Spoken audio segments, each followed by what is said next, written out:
on behalf of our club and our club sisters and our esteemed president, Thretha D. Green. We welcome you this evening for a conversation around job searching during the Great Resignation. So we really thank you for coming this evening, especially on a nice day. It is nice outside, so I do appreciate you showing up. But please tell your friends and family about the awesome information that you heard and the resources that you will leave with from this presentation. So what to expect tonight? We'll talk about what the Great Resignation is. I've recently heard about this maybe about 5 months ago, and I'm just like, I've never heard of such a thing. And now seeing it and hearing about it more so being in the field that I'm in as far as human resources, I know that it is truly a thing. So tonight we'll talk about what that looks like. We'll talk about 2 job search engines that are commonly used, one more known than another. And then we will look at an actual organization's job search website, and that's going to be Yale University. So I will walk you through the Yale University job search site, how to search and to look at actual job descriptions. And then I will share some resources around how to do job searches and how to connect with organizations that can support you in your job search. So quickly, I would like to launch a poll to see where our audience is in their job search or if they're even job searching.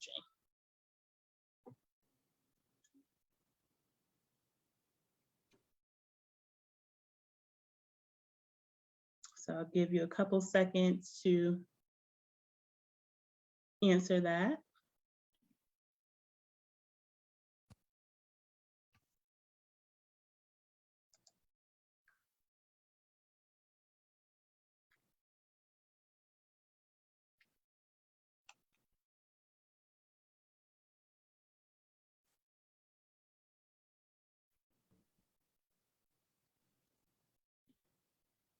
All right, so if you could launch our results.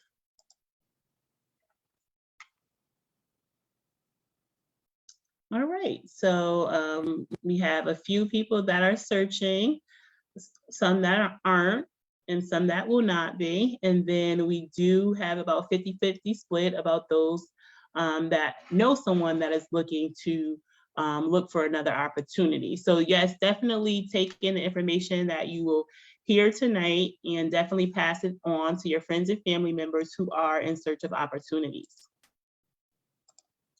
So what is the Great Resignation? So definitely something that was spurred by COVID. In 2021, according to the US Bureau of Labor Statistics, over 47 million Americans voluntarily quit their jobs. This was an unprecedented mass exodus from the workforce, which, as I mentioned, was spurred by COVID. So with that, there were people who quit their jobs, and then there were people that found jobs basically that would be conducive to their lifestyle under COVID. And with that, 21% of American workers that took on a new job within the past 12 months, according to a survey, of them 40 are actively looking for another job. So while they may have thought the grass would be greener on the other side, or that there may have been like lucrative things to draw them to other opportunities, they are now in search of another opportunity. And I believe that, with the last bullet, research shows that employers may need to reconsider pay, benefit, and other workplace issues because organizations have been hit hard by this mass exodus. They have done a number of things around retention, around their own employees, and to draw people to the table. So I know for some organizations, they are offering referrals. So even in my own organization, as of Monday, we will be rolling out a referral plan where anyone who is of managerial and professional status with the university, if they refer someone and they're successfully hired, they will be given $1,500 per referral. And then if they're a New Haven resident, that's an additional $500. So you stand to make $2,000 for a referral, and there is no cap on that. So you could, definitely supplement your salary by inviting people to apply to the university and actually become hired. So that is the Great Resignation. I want to launch one more quick poll. This will be our last one until the end. So have you taken part of the Great Resignation? Have you left your job in the last 6 months?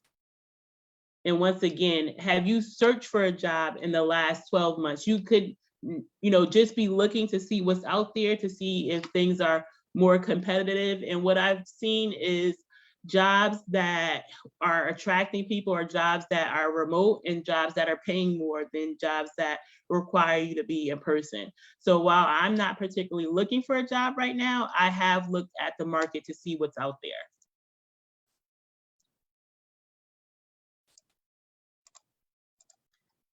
And I'll give you one more second and we can launch our poll, or results, I should say.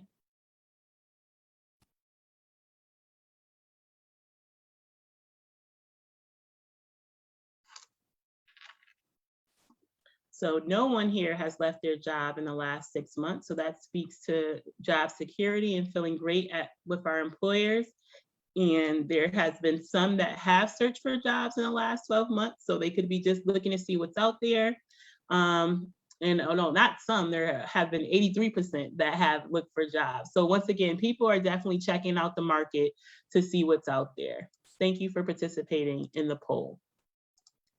So next I would like to talk about Indeed as a search platform. So Indeed is one of the most commonly used job search platforms. You may have seen their commercials during the Super Bowl. It really draws you in wanting to go to this as an option.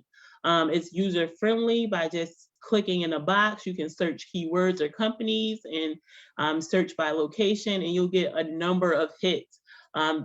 Indeed, they add 9.8 jobs every second. So that gives you an array of opportunities to choose from. And then they provide filters that will help you to filter down to the jobs that you actually want to review. Some good things about Indeed, they have a profile system where you can set up an account through my.indeed.com. You can do advanced job searches where you can get very granular. If you know what you want, you know that you only want to be in a certain state, or you want the opportunity to work from home or anywhere. Certain jobs based on what you want to do. If you want a job that is, not sitting in the office, so you want a job that allows for travel, you can search all of those different features in the advanced search feature of Indeed. You can set alerts. Many job search platforms have the ability to give you alerts based on what your search criteria is and how often you note that you would like to hear from them. And then they also have really cool search features once you set up your profile.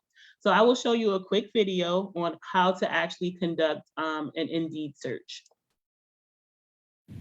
So, you know how to search for jobs online. What you might not know is that there are ways to make it even easier. These search hacks can help you find exactly what you're looking for on Indeed. The first step is a hard one. Close all the memes and cat videos. Sorry. Then, in Indeed's What search box, search for a specific job title in quotation marks. You don't want the search engine to surface jobs with only one of the words. Take it a step further by specifying the company you want to work at and words you want to exclude from the search. Now, what if you've got an ideal salary or even a distance from home in mind? Or maybe you're part-time. Advanced Job Search is here to help. Hey, pumpernickel bagel? Oh, in a minute, Fred. Where was I? If you feel like taking a break, you can save your searches and set up job alerts. You'll be among the first to hear about a new job, and your application is more likely to be seen by an employer if you apply right after the job is posted. Neat, eh? Well, I think that's everything. Remember that the smallest moves are sometimes the smartest. Like and subscribe for more tips.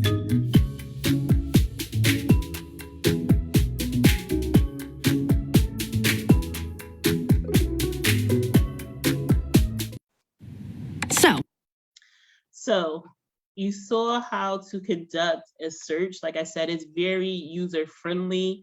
A few things about Indeed: employers have to actually pay to have their items placed on Indeed for job searching, and the more they pay, the better their results appear in people's searches. The less they pay, the least information you receive. And then sometimes they also take public information from organizations to lure people in. So the fact that I work at Yale University and so many people will reach out to me, oh, I saw this job, and they'll send me a screenshot, or they'll send me an email with a screenshot, and it will be an Indeed posting. One, it will not have the correct name of the job because that was something that was fished from our website. So if you do see things like that, and it's from a widely known organization or company, I would definitely advise that you go and look on the company's website, because oftentimes that information is out of date and the job that you may actually really love may be closed. So it's good to search there to start your search, but if you really know the organization and the entity, it's great and best to go to their website. And Indeed also helps you like create resumes and things of that sort. For people that are looking for a certain type of job, I believe that that is great. But Indeed resumes are not things that you want to share broadly with other organizations. For applying directly into Indeed, that's fine because the information translates differently on the other side to the employer. But when people download their resume, their Indeed resume, and actually send it to another employer, the format is way off than what we would expect for someone applying for our job. So if you are using an Indeed format, make sure you are only using them for Indeed. And then if you are applying directly to other organizations outside of Indeed, make sure you have a properly formatted resume. You know how to. So now we'll jump to LinkedIn. So LinkedIn is a social media platform similar to Facebook, but for more professional, for professional branding. So essentially, in Indeed, you create a profile, which is ultimately your working and living resume. So is you essentially entering all your job information, all your affiliations with different clubs and businesses, your board seats and things of that nature. So it's you highlighting your best self. I know when I was a child, I liked to get like gold stickers when I was in school. So this is an opportunity to showcase all of your gold stickers. So one of the things that's cool about Indeed is that there are companies that have their own Indeed, not Indeed, sorry, their own LinkedIn pages. So my university has a LinkedIn page, and behind that LinkedIn page is recruiters. So when you're on that page, following our page, applying to jobs, you're applying directly to the university and not through an organization in hopes that your information will get to the university, even if it is a real posting. So Indeed, I believe, is one that does not provide you direct access to an employer, but LinkedIn, you're directly connecting to the employer. And there are actual employers that go and do searches. So if you have different words in your LinkedIn profile, like customer service expert or therapist or psychiatrist or nurse, there are people that are searching in their areas, and your profile will pop up if you have those items listed in your profile. So employers frequently use LinkedIn. They use it to screen and recruit potential candidates. So if there's a certain mode that you can put your profile on in LinkedIn that shows that you are open to being recruited. So once again, when employers are doing that search and your name populates, they will directly reach out to you based on what they saw in your profile and ask you, to have a conversation around a position, or they will send you a link to a position to see if you're interested. So LinkedIn is one of the most professional ways to engage with employers and to engage and create a network of people in your field. So I do another presentation all about LinkedIn and creating your brand, but this is more so tailored to how to search on LinkedIn. So LinkedIn is definitely a tool you should use if you are serious about job searching, serious about switching jobs or different platforms of work, LinkedIn will allow you to explore so many things. And it also is a training platform as well. So if there's certain skills and certain abilities that you feel like you're lacking or you need a refresher, you can go into LinkedIn Learning and also skill up on Microsoft products, Google products. They have things around time management. Anything you could possibly think of is found in LinkedIn Learning. So cool points about LinkedIn: you can do job searches based on openings, and you actually can follow and engage with companies and real representatives for those companies. Because employers frequently use LinkedIn to screen and recruit potential candidates, more and more companies have begun posting job openings to the site. To search for jobs, click the Jobs icon. From here, you can check out openings that LinkedIn thinks you may be interested in. You can also type what you're looking for in the search box. You can then narrow down your search results by using the filters near the top of the window, such as experience level or job type. To learn more about a particular job, click its title. In addition to details like the job's location and requirements, you'll also see how many of your connections work for that particular company. If you want to apply to a job, click Apply, and you'll be taken to that company's website. Some openings also have an Easy Apply option. This allows you to apply to a job in just a few clicks by submitting the information in your LinkedIn profile. Keep in mind that if you use Easy Apply, we still recommend writing a personalized cover letter with every application you send. You can also set up preferences for your job search through the Career Interests function. From your profile, scroll down until you find your dashboard, then click Career Interests. This lets you save preferences for the type of job you're looking for, including location, company size, and industry. LinkedIn will then start giving you relevant recommendations and search results. We suggest using Career Interests so you'll have a better chance of seeing jobs you may actually want. So that was a quick overview of how to actually search in LinkedIn. One thing that they did point out is the Easy Apply. So that's similar to what happens in LinkedIn, where you can just apply for a job based on the profile that you created.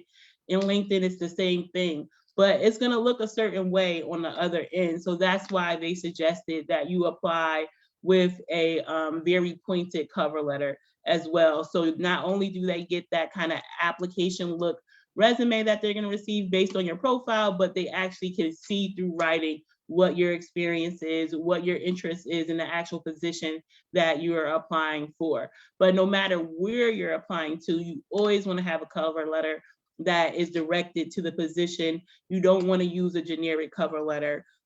Those cover letters that are more supported by how you can impact the position that you're applying for, those are the ones that end up garnering more of a interview. Employers will call you for an interview based on what they read in that very pointed cover letter. Because employers So next we will shift from how to search on a platform that has a plethora of organizations to how to search on one individual or organization's website.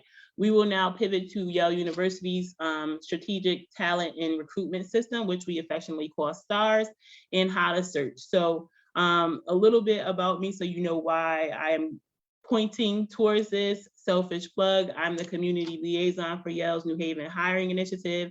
It is my job to educate the local community around Yale's hiring process through working with other organizations or working directly with community members to help them through the application process and to support them in connecting with different resources that we have that pipeline into our positions here at the university. So with STAR, similar to LinkedIn, similar to Indeed, you are able to search for various jobs based on your interests. You can create a profile, which allows you to house up to 5 copies of your resume and 5 additional copies of your cover letter. But you can, each time you apply, directly upload from your computer. You can also create searches and save those searches, and you can receive notifications when jobs post with any of those keywords that you included in that search. And once you do apply for positions through our system, you can go back to your dashboard and look at the status, whether it has been received, whether it's being reviewed by our recruiters, whether it's been forwarded to a hiring department for consideration, whether you did not qualify for the position under initial review, and whether you have been successfully identified as the candidate of choice. So you can track all those things within STARS, but it also will send you email notifications every time you move through that process. And as I'm going through, if there are any questions, feel free to put them in the chat. I will have a question and answer period at the end of the presentation and answer any questions you may have about Indeed or LinkedIn or the STARS system. So to get to STARS, you would go to www.your.yale.edu. You would click on the option that would say search jobs at Yale. And because you don't currently work at the university, your option would be external applicants. To the right, you will see what the actual search link looks like, or search feature. It will tell you at the top how many jobs we currently have posted as of today. I think we had 728 jobs posted. To look through those jobs, you can simply click find jobs and it will show you every job that we have posted. You can do a keyword search, which is the best type of search that I use when I'm working with different people. So if you're interested in customer service, you can put customer service. If you're interested in culinary, you can put that. Administrative assistant, event planner, anything that you're interested in, you can put in the keyword search and you will receive all hits based on that search. Or you could do the advanced search where you can get really granular, but will give you less results. So with an advanced search, if you knew anything about Yale's campus, you can say, I only want to work on Central Campus, or I only want to work on Meds campus. If someone that you know works for the university and they gave you the actual job title, you can put in the job title in the advanced search. And also you can also see jobs based on posting ranges. So if you only want to see the jobs that were posted this week, there's an area for you to click on that as well. So the more granular you get in your advanced search, the less results you get. Keyword searches will garner you a wide array of results. Below that, we may have featured jobs, which are jobs that we're looking to fill right away. So once you do your job search, you will get a number of job titles and numbers in a list. What you would do is just click through that list on those titles and it will actually bring you to the job description. So there are many times where I've spoken to people in the community and they say, oh, I applied to Yale 1,000,000 times and I never heard anything. Or I've applied to Yale and I never got through to an interview or qualify for a position. So one way to actually start this process is to understand the job description. So there are about 3 parts to our job description that are very important. This is the first portion, which is pretty much the who, what, when, where. So for the sake of this example, this position is a senior administrative assistant position within the law school. It is part of our Local 34 union. So we have 3 different types of job categories at the university. We have Local 34, which is our clerical and technical units.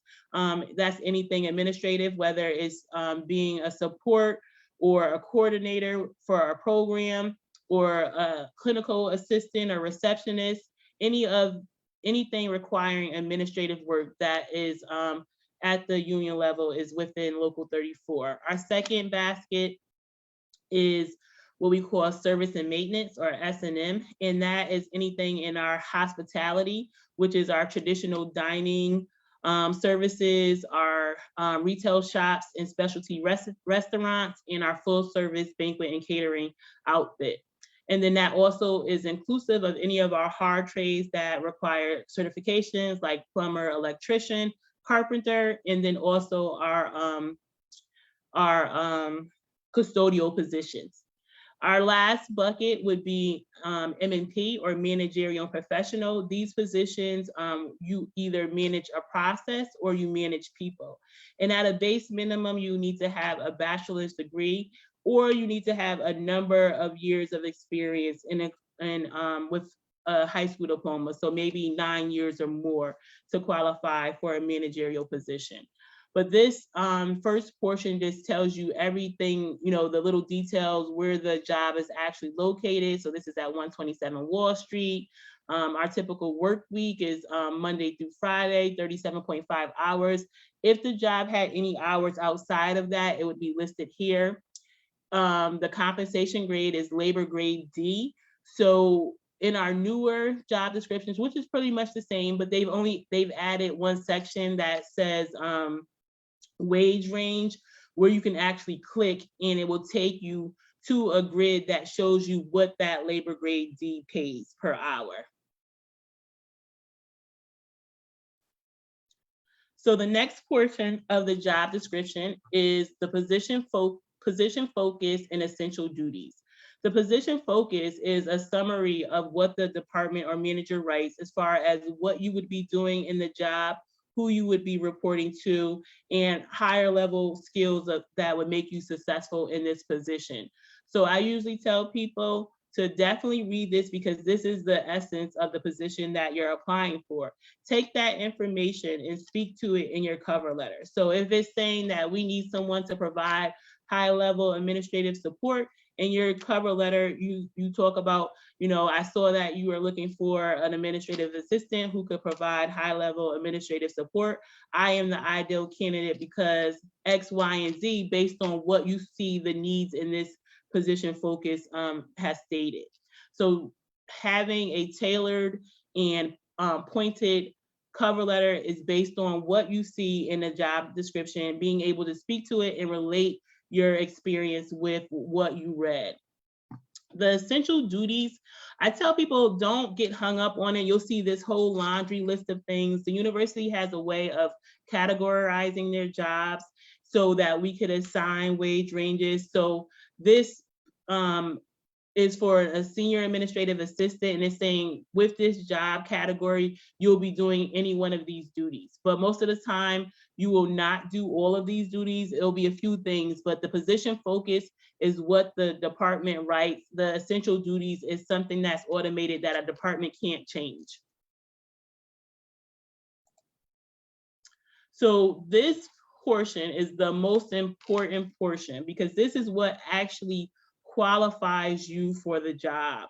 So everywhere you see required, that is what is needed to get to the actual position. So STARS essentially is a huge electronic folder with the candidate on one side and a recruiter on another. We don't use what they call applicant tracking systems that are looking for keywords. More so, there is a person who is reviewing your resume and they have a checklist, and their checklist is actually all the things under the required. So in your resume, you should be able to demonstrate that you can do what's in the required by crafting your bullet points to talk about what you did, what you used, and what was the outcome. And through that collective statement, we should be able to deduct that you can do what's required. So if they call out certain things like Microsoft Word and Excel, you make sure that you include that in your resume. You should already have a technical skills section on your resume that's listing out all of your experience in software. So from, what we call our standard 4, that's Word, Excel, PowerPoint, and Outlook. Those are like the first things you should have in that list. And from that on, any software, any platforms you've used, in your previous jobs, you never know where the person reading your resume has worked in the past. So they may say, okay, that person knows this software, so they're pretty tech savvy. I know they can catch on to what we're using here. So you want to highlight your technical skills, on your resume in a specific section, but then also too, when you talk about the work that you do, talk about how you use Microsoft, how you use Canva or any other softwares that you are knowledgeable about. So for the required section, they start off with the education and experience.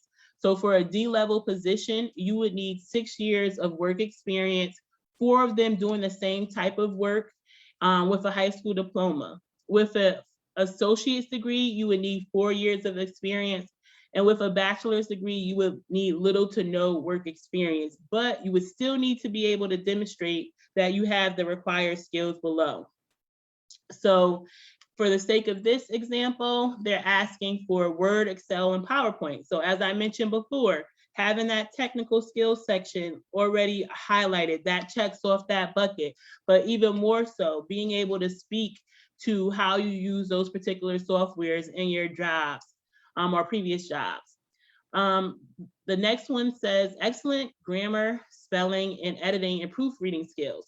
Your documents would be the first insight into whether or not you know how to format, whether or not you can produce a document that is grammatically correct.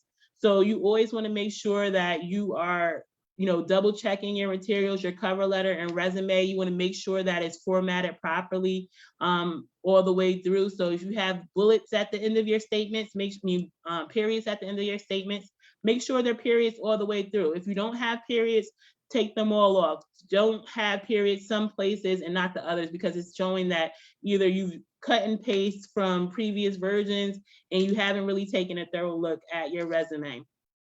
You want to make sure your current job is in the present tense and all your past jobs are in the past tense, and your jobs or your statements should start off with action words. So these are some of the things that we look at when we look at your resume.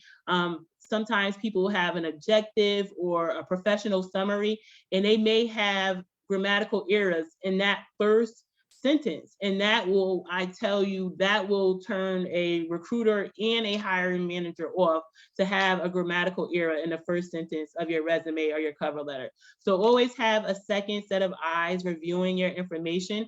And then there's also a tool called Grammarly, which is an app that you can get online where you can just cut and paste your document into that, and it will highlight any grammatical errors that you have in the free version. In the paid version, it also highlights any errors that you may have in sentence structure, so you can rework your sentences. So I don't pay for that version, but if I do see that there's yellow, I'll continue to rework my sentences until the yellow disappears. And once again, gold stars and affirmation, like you put your information in and you might start out with like an 80. And by the time you make all the corrections, you'll be at 100%. It gives you a thumbs up. It makes you feel great about your writing. So the more and more you practice this, the better your writing will get over time, where you'll be putting your information in and you'll be getting 100% right off the bat. So definitely using Grammarly to support any professional writing that you do. The next skill and ability, demonstrated ability to make extensive travel arrangements, gathering information on various options. So this is talking about supporting someone and being able to make travel arrangements for them. If you've done that in any job, or if you've done that in an organization before, you want to make sure that you put that information in there, that you use things like Agencia or Orbitz and things like that to set up professional travel. The ability to be extremely well organized, demonstrated strong communication skills, written and verbal. Once again, the written will be based on your materials that you submit. Being well organized. If they see that you have a plethora of duties that you're responsible for, they will think that you would have to be organized to carry that out. But the verbal piece will be something that they will judge during your interview process. Some positions do ask for a writing sample. So if you are into, editing and proofreading and communications positions, most times you will be asked for a writing sample. So just make sure you have that in mind once you're applying, and have a sample that you could easily supply to a recruiter or a hiring manager. The last one says basic online research skills, proven ability using library resources. So if I am applying to a library position, I will talk about using Voyager and any other search techniques that they have in a library. So when you are looking at this job description and the required skills, you want to make sure you're aligning your past experience or current experience to talk about that and cover that in your resume. So just as a recruiter will have a checklist before you submit your application, you should have a checklist. Did I meet all the requirements for this job? Because it is unlawful for a recruiter to forward your information to a hiring department if you don't meet all 5. And if you say, well, I meet 4 of the 5, then that means that you just need to look for a position that has a little less responsibility than that one, or just a different position altogether where you actually check off all 5 of the skills and abilities. The preferred education experience and skills, those sections are for if the manager is like, I really want this in the candidate, and they're up at night thinking about what they really want, but it's not a deal breaker if you don't have it. This is what they would prefer, and they probably will train you as long as you meet the other 5 qualities, train you in those areas that they want, that is preferred.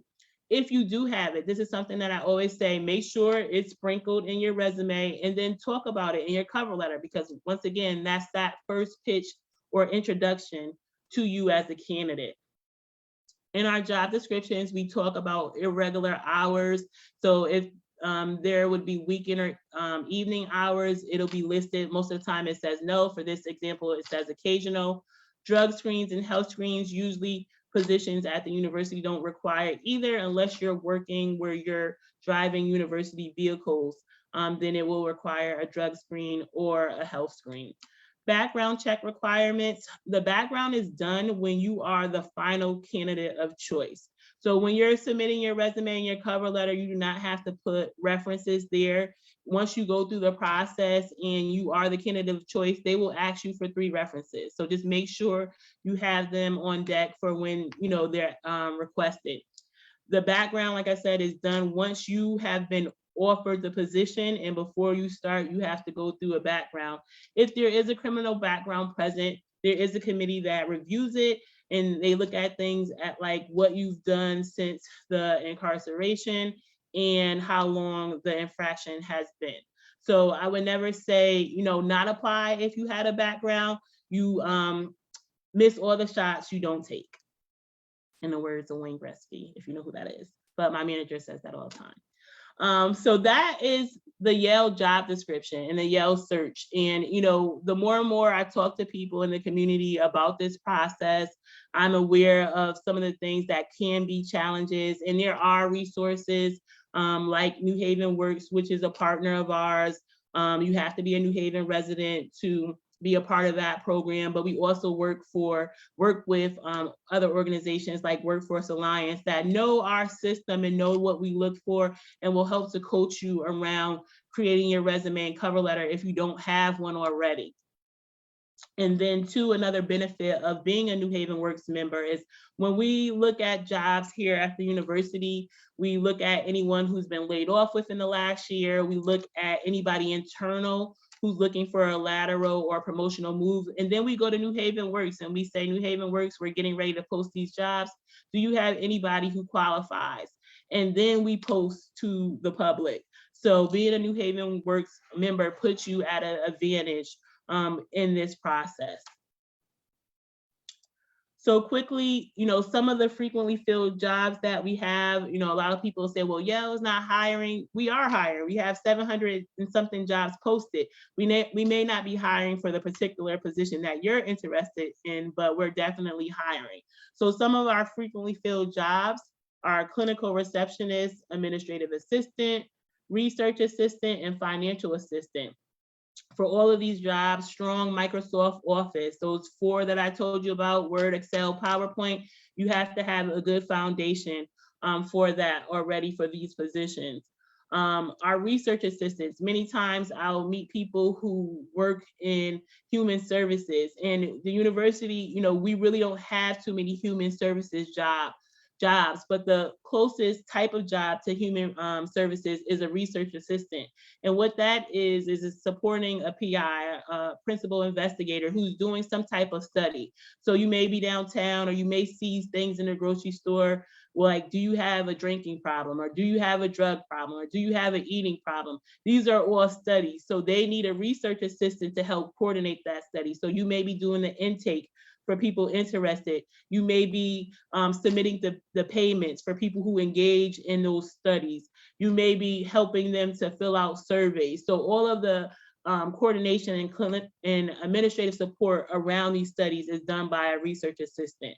And then also too, we have our Child Study Center. So you may be going into the homes and working with youth and their parents around certain social and cultural and emotional issues based on the types of studies and the work that we do in our Child Care Study Center. So if anybody is interested in a human services field, that's what type of job you would need to be looking at. And that's our local 34, our clerical and technical. Now for our local 35, service and maintenance. Coming into these positions, you often start as a casual or per diem. So that means that you come in, it's a non-benefits level job, you work a number of hours, you get to 390 hours, then you're able to bid into what we call a more regular role. So either it's going to be part-time with benefits or full-time with benefits, but you have to work 390 hours first. The third cook is a position that you can apply directly into, but the banquet servers, casual dining, kitchen support, any of those positions, you start off as a casual. And our last family, as I mentioned, is our managerial and professional. We have jobs in administration, research, clinical, financial, IT, and hospitality. Here are a couple examples of those titles of jobs that we have in those fields.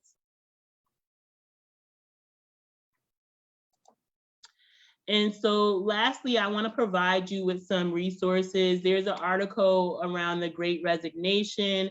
There's articles on Indeed and LinkedIn, how to make yourself a valuable candidate in those processes. And then I also provided the information for New Haven Works. Make sure if you are a New Haven resident and you're looking for a position or looking for a job, that you sign up with New Haven Works. Not only do they have positions that they support here at the university, but they also support the hospital and other large employers here and small employers here in the city of New Haven. Recently, they had a relationship with Availo Airlines, helping to support their expansion. So New Haven Works is an overall benefit. I've been employed with the university for 7 years, and it was through my engagement with New Haven Works that I became employed. Last but not least, Workforce Alliance, once again, so if you live in Hamden, if you live in West Haven, and any of those outlying towns, Workforce Alliance would be your best support because they provide support for all residents of the greater New Haven area. And then last but not least, subscribe to our newsletter, the New Haven Hiring Initiative. That's my department. We provide a monthly newsletter where we show recent hires and how they've gone through the process. They talk about what it took to get through this process, provide helpful tips and tricks to anyone looking to become employed with the university, and then talk about their current position that they're in with the university. We also provide information on events and initiatives that are open to the public. And it's just a good way to keep abreast about different jobs. We highlight hot jobs as well. And we also have temporary jobs here at the university. So if you're flexible enough that you can work a temp job to get your foot in the door, you definitely could subscribe through our newsletter. We do not post our temp jobs. So the only way you would engage in our temp jobs is through our newsletter, or if you were registered with New Haven Works. So here is my contact information. So if you would like to send me your resume, I will set up an exploratory interview with you to discuss what you would potentially like to do at the university. I would provide you feedback on your resume and then also connect you with New Haven Works if you are a New Haven Works member. I mean, not New Haven Works member, a New Haven resident. If you're not a New Haven resident, once again, I'll work with you to get your updates to your resume. So I won't do your resume for you, but I'll tell you what you need to fix, and then also provide you with other resources that are not just for New Haven residents to get that support. So that concludes my presentation. I will launch a poll now to see what you thought about this presentation. I hope it was informative with trying to launch your job searching if you're doing so. And if you know of anybody job searching, and if you know of somebody maybe in your household that might need a job and you want to encourage them to get a job, now you should be able to help them get started. So if you can take a few seconds to fill out this survey, and then also too in the chat, if you have any questions, I'll open up the screen as well. So you can ask questions also.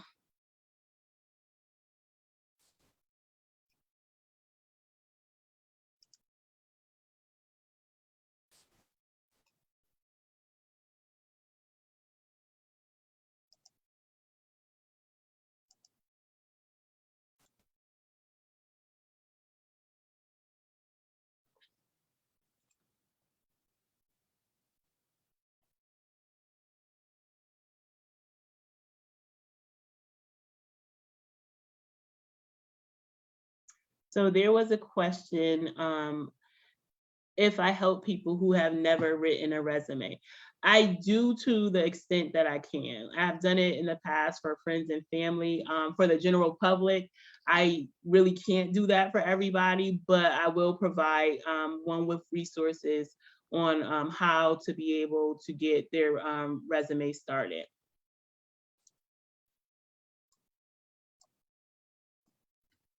Any other questions? You're welcome.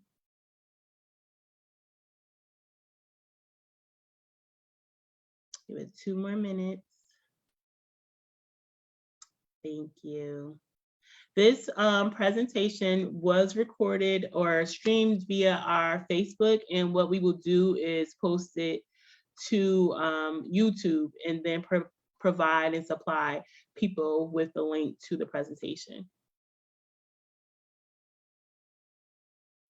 All right, so if that is it and there are no more questions, once again, I thank you. Yes, please refer some friends and families to me. If you know you have my email address, have them send their resumes. I definitely will give it a look and set up a conversation with them, and then talk about next steps from there. But like I said, thank you for taking the time out on this lovely evening to hear this information. And I hope that it will either benefit you and your family. And on behalf of the New Haven Club and all of our members, we thank you, and we hope that we can continue to be a resource to our community. With that being said, have a great evening.